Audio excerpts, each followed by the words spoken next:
Before we jump into the build, I thought it would be instructive to look at some of the prototypes that I made before this build that didn't work. The basic idea was to make a sanding block that pulls the sandpaper tight across the bottom. This ensures that the sandpaper doesn't bunch up, and thus allows for really clean chamfers and precise faceting. Also, you can affix different profiles to the sole of the sanding block and trust that the sanding surface matches that profile exactly. My first prototype looked like this, and it was based on a completely different idea. Here, the idea was to attach some rubber or compressible material to these wedges, with the hope that as these wedges seated into the groove, they would pull the sandpaper down into the groove with them. I reasoned that if the friction between the sandpaper and rubber were greater than the friction between the back of the sandpaper and the wood, then this should work.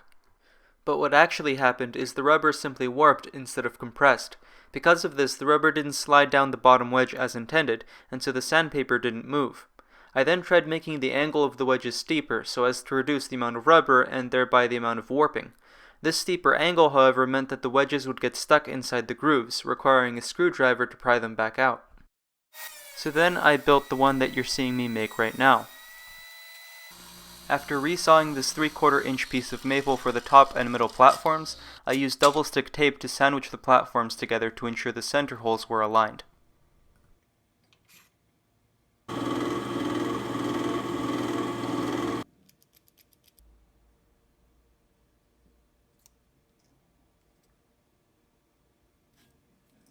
And now onto cutting the geometry for the base of the sanding block.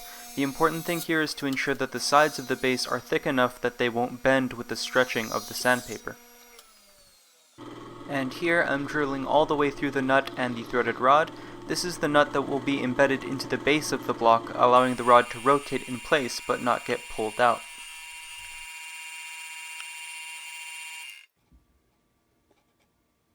And this is the pin that joins the nut to the rod. This washer is going to go on top of the nut, and then that entire assembly will go into the cavity, which you'll see me drilling shortly, in the base. The final piece for this assembly is the wooden retention ring that's going to go on top of the washer. Initially, I tried making this ring with my circle cutting jig.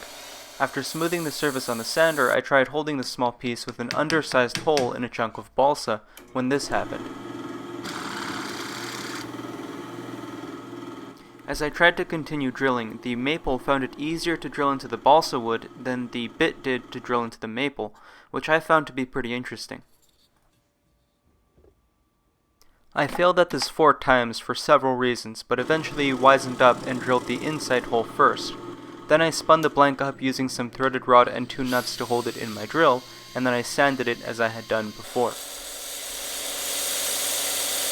And now we can put everything together. But before we do that, it's time for another riddle that nobody asked for.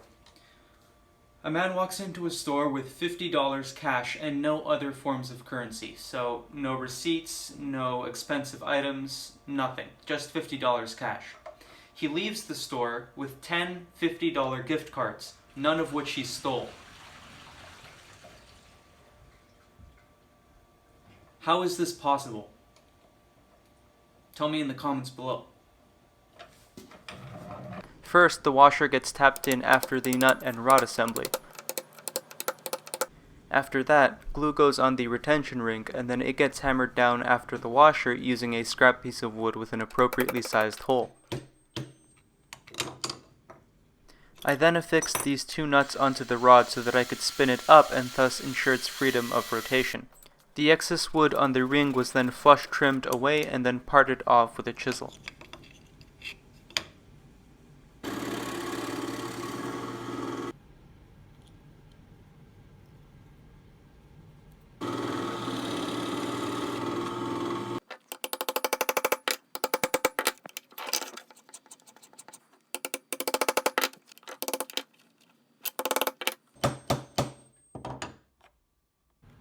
The rubber I'm affixing to the middle platform here is some of the same inner tube that I used on my previous prototypes.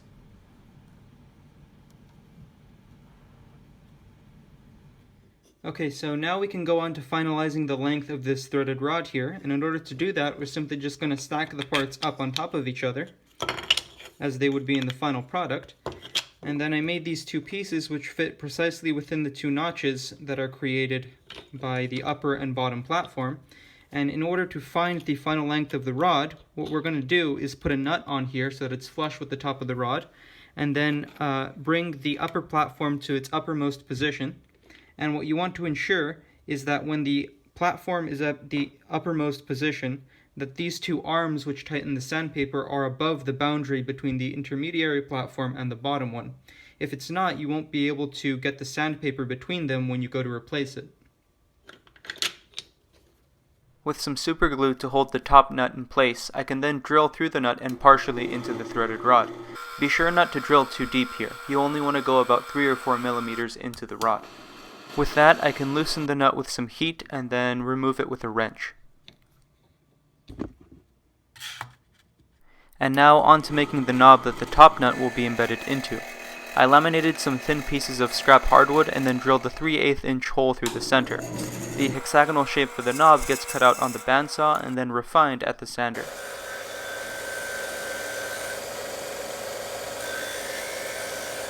After creating a hexagonal recess in the knob, I can then tap the nut in and then mark where I need to drill on the outside of the knob such that I meet the hole drilled in the nut.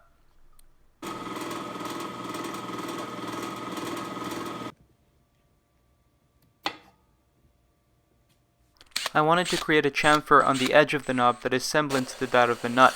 I managed this by spinning the piece up on the sander, and it turned out better than I expected.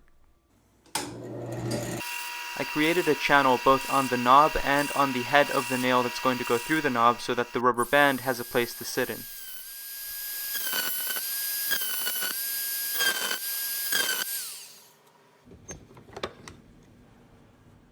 And now for the arms. I've affixed both of them to this scrap piece of red oak to make the cut a little safer at the table saw. I also created a shallow rabbet on the back side of the arm, which you can see me cutting here. After cutting up a strip of aluminum, I can then inset that aluminum in the rabbet. This ensures that the contact surface between the arm's point and the sandpaper is more robust than bare wood. After letting the epoxy set, I sanded the edge of the aluminum straight. I then rounded the corners to prevent the sharp aluminum from cutting the sandpaper.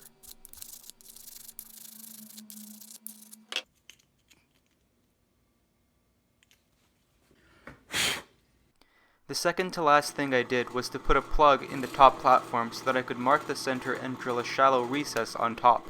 I then embedded this magnet that has a 3/8 inch hole in the middle. The last order of business was to glue the arms in place using these blocks with the profile of the arms cut into them. After that, I rounded the corners, sanded everything, and now we can assemble the sanding block. That alignment pin on the left, by the way, is to prevent the middle platform from rotating by itself.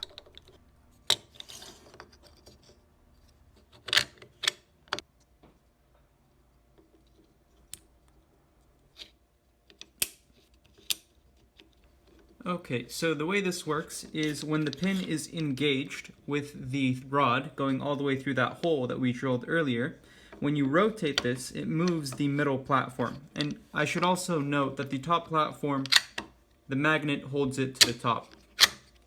So when you rotate this knob, it moves the middle platform because this knob is engaged with the threaded rod in the middle there. However, after you've tightened down the sandpaper by slipping it under here and tightening the middle platform down on it, what you can then do is pull out the pin and then rotate it so that it's no longer aligned with the hole going through the nut. And now, essentially, this knob becomes a really big nut that travels down the threaded rod and presses this top platform down.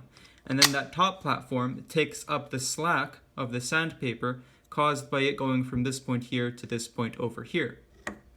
The magnet makes this work a little bit more mysteriously because it's not exactly clear what's connecting this to the knob, but it's just the magnet being attracted to the nut that's embedded here. So the magnet is there also so that when you're going to go put the sandpaper between these two platforms, you can simply have the top platform not move. When you want to, say, tighten it down, instead of having to turn it this way, you can just hold the platform down and then just maneuver the nut like this, and that's a lot faster. And then when you want to loosen it, same thing, you can just pull the platform down and then loosen it like so. and then it locks into place. And then if you continue to rotate it, it now moves the middle platform. So that's how that works. The only drawback with this design is that it's not the most comfortable to hold in your hand because this knob is here at the top. Now I found that with the chamfer on the edge of the knob and everything rounded and sanded, it isn't that uncomfortable, but it still is something that could be improved in a revised edition of this project. Alright, if you made it to the end of the video and you're not my mom and or cousins, thank you for watching. I'll try to keep these videos coming out as frequent as I can. And yeah, I hope you guys have a good one.